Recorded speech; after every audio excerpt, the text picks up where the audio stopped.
పొద్దున ఒక 2-3 గంటలు, సాయంత్రం ఒక 3 గంటలలో పనిచేశాను. కొన్నిసార్లు 5-6 గంటలు.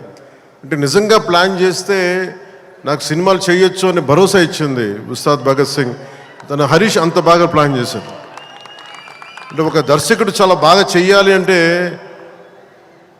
ఒక మైత్రి మూవీ మేకర్ సక్సెస్, వాళ్ళు తీస్తున్న వరుస విజయాలు కావచ్చు, పుష్ప కావచ్చు, రేపొద్దున్న పెద్ది కావచ్చు, అంతకుముందు తీసిన దూకుడు కూడా మీదే కదా, జనతా గ్యారేజ్ కానీ, శ్రీమంతుడు కానీ, సినిమాలు అంటే ఒక నిర్మాణ సంస్థకి ఇన్ని విజయాలు ఎందుకు వస్తాయి? అది కాకతాళీయంగానో చాలా యాక్సిడెంట్గా జరగవు. They must be great thought behind it, great effort behind it. అందుకని వీళ్ళకి విజయాలు వస్తున్నాయి అంటే వాళ్ళు ఎంత కష్టపడతారని నాకు ఈ సినిమా చూసాక నాకు అర్థమైంది. మనస్ఫూర్తిగా అలాంటి మైత్రి నిర్మాణ సంస్థలో నాకు అవకాశం వచ్చింది. మనస్ఫూర్తిగా వారికి నా ధన్యవాదాలు తెలియజేసుకున్నాను. సార్, నేను పాలిటిక్స్లో మాట్లాడలేకపోతున్నాను, కొంచెం భరించండి.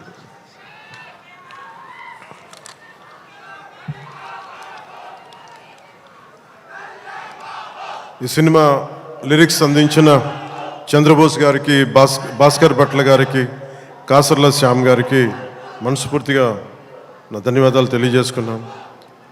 అలాగే పిఆర్ఓ లక్ష్మీ వేణుగోపాల్ గారికి, కాస్ట్యూమ్ డిజైనర్ నీతాలుల్లా గారికి, నా చేత డ్యాన్స్ చేయించిన నాకు ఇష్టమైన కొరియోగ్రాఫర్ దినేష్ మాస్టర్ గారికి. అంటే హరీష్ ఎలా చేస్తారంటే అసలు ఏం లేదు సార్, మీరు వచ్చి చూడండి, మీకు నచ్చితే చేయండి, అలాగా తీసుకెళ్ళి ఫైనల్ నా చేత మొత్తం తను అనుకున్న మూమెంట్స్ అన్ని చేయించాడు నాకు. సో దానికి బలమైన మూమెంటం ఇచ్చింది దినేష్ మాస్టర్. అలాగే స్టంట్స్ రామ్ లక్ష్మణ్ గారు, రవి వర్మ గారికి, మైబం నబకాంత్ గారికి, పృథ్వీ జీవన్ గారికి నా మనస్ఫూర్తిగా నా అభినందనలు తెలియజేసుకున్నాను. ఈ సినిమాకి అడిషనల్ స్క్రీన్ ప్లే రాసిన రమేష్ రెడ్డి గారికి, ఈ సినిమా ఆగిన సినిమా ఇంత ఫాస్ట్గా మళ్ళీ రావడానికి చాలా ముఖ్య పాత్ర వహించిన దర్శకులు, screen play writer K Dashrath గారికి, ఎడిటింగ్ చేసిన కార్తిక్ శ్రీనివాస్ గారికి, అలాగే ప్రొడక్షన్ డిజైనర్ ఆనంద్ సాయ్, నా స్నేహితుడు. తను చిన్నప్పుడు మేమిద్దరం చెన్నైలో పెరిగిన వాళ్ళం. ఈరోజు మీకు అర్థమవుతుంది సినిమా చూసిన తర్వాత, ఒక ప్రొడక్షన్ డిజైన్, తన సెట్ డిజైనింగ్ ఏ స్థాయిలో ఉందనేది ఒక అత్యంత అద్భుతంగా తీర్చిదిద్దారు ఆనంద్ సాయి గారు. వారికి మనస్ఫూర్తిగా నా అభినందనలు. ఈ 2 పాటల్ని ప్రత్యేకి మన కెమెరామెన్ ఆయనంక బోస్ గారికి చాలా బ్యూటిఫుల్ ఫోటోగ్రఫీ చేశారు.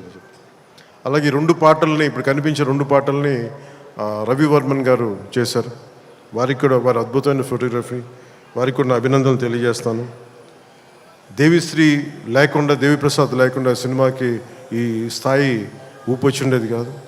ఆయన సంగీతం దేశం మొత్తం అందరినీ ఊపుతూ ఉంటుంది.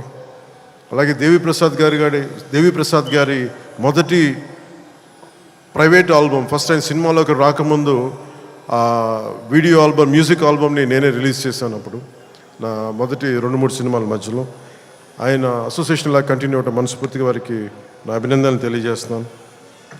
అలాగే background score, OG background score తోటి, సాంగ్స్ తోటి ఇచ్చిన తమన్కి చాలా తక్కువ సమయంలో దేవి గారు బిజీగా ఉండటం వల్ల ఆ బాధ్యతల్ని, ఆ బరువుని భుజం మీద తీసుకుని తమన్ గారికి మనస్ఫూర్తిగా నా ధన్యవాదాలు తెలుపుకుంటా ఉన్నాను. ఎగ్జిక్యూటివ్ ప్రొడ్యూసర్ రావిపాటి చంద్రశేఖర్ గారికి,